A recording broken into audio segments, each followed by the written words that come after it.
Pengusutan kasus dugaan korupsi dana APBN tahun 2015 terus berlanjut. Kasus dana simpan pinjam SPP Program Nasional Pemberdayaan Masyarakat PNPM di Kecamatan Tanjung Raja, Ogan Ilir. Tersangka dalam kasus ini, Maria Ulfa, kini berkas perkaranya masuk pelimpahan tahap kedua dan dilimpahkan Kejaksaan Ogan Ilir. Polres Ogan Ilir menyerahkan berkas tersangka Maria Ulfa ke Kejaksaan karena berkasnya sudah dinyatakan lengkap atau P21.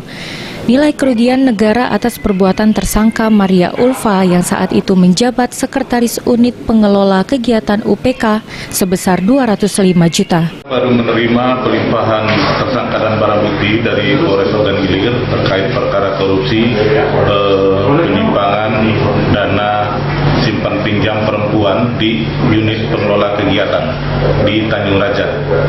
Perlakuan yang dilakukan oleh tersangka ini adalah menerima angsuran dari anggota kelompok UPK, angsuran pinjaman. Angsuran pinjaman ini tidak disetorkan kepada unit pengelola kegiatan, tapi digunakan untuk keperluan pribadi. Ahmad Romawi, PAL TV.